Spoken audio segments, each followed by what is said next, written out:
রাজনীতি কোন দিকে গড়াবে, যে সুদীপ দ্বারা কোন রাজনীতি করবেন, বা আমরা আমাদের 64 জন, মানে এই মুহূর্তের 64 জন, আগামীকাল সেটা আরও বাড়তে পারে।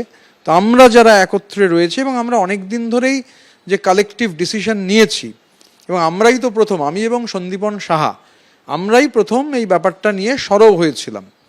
আমরাই চিঠি করেছিলাম যে যা চলছে অ্যাট্রোশাস, সই জাল হচ্ছে, এগুলো নিয়ে আমরা সরব হয়েছিলাম আমরা দুজনে।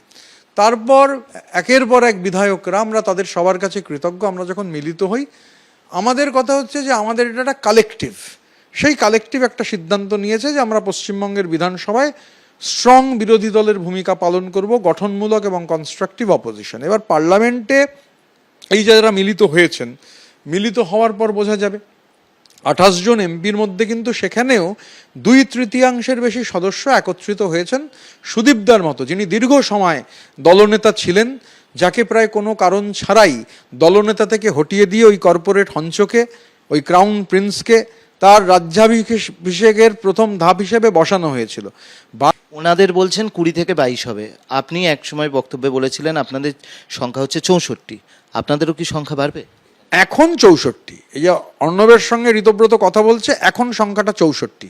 কালকে সকালবেলা কি হবে এটা আমি কালকে সকালেই বলতে পারবো, তবে এটুকু বলতে পারি যে সংখ্যাটা আরও বাড়বে, সংখ্যাটা আরও বাড়বে। কত আমি সেটা ফাইনাল হওয়ার পর বলবো, সংখ্যাটা বাড়বে এইটুকু বলতে পারি। এনসিপিআই না, এটা ন্যাশনালিস্ট সিটিজেন্স পার্টি, এর কোনো অস্তিত্ব পার্লামেন্টে এই মুহূর্তে নেই।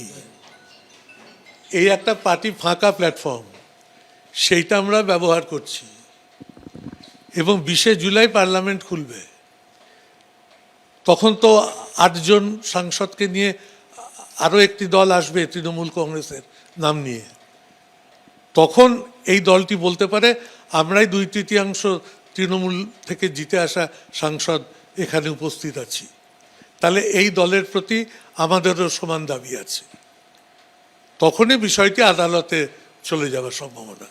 সেক্ষেত্রে আদালতে যদি যায়, আইনি জটিলতায় যদি যায়, যদি তৃণমূল কংগ্রেস নিয়ে মালিকানা কার কাছে, এই 8 জনের কাছে না 20 জনের কাছে, সেই ক্ষেত্রে সেই জটিলতা এড়িয়ে চলতেই কি এনসিপিআই? আমি যতদিন লোকসভায় আছি, যতদিন এই সংসদীয় রাজনীতিতে আছি, আমি জানি দলত্যাগ আইন তাদের প্রতি বর্তায় না যদি 2/3 সদস্য একসঙ্গে দল থেকে বেরিয়ে আসে।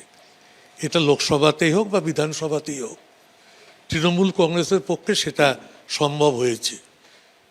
সুতরাং আমার নিজের বিশ্বাস যে শেষ পর্যন্ত দলের যাবতীয় স্বীকৃতি এই দিকেই থাকবে।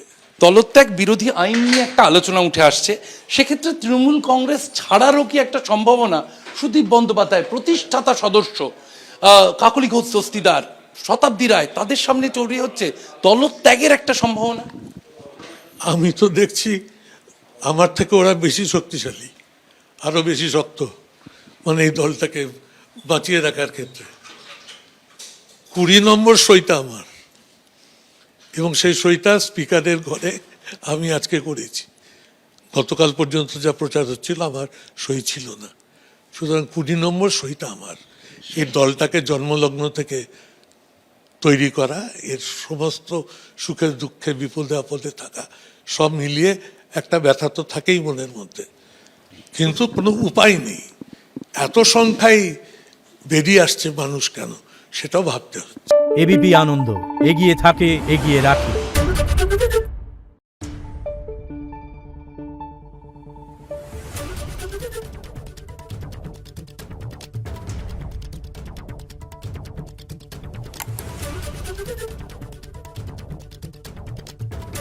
Thank you.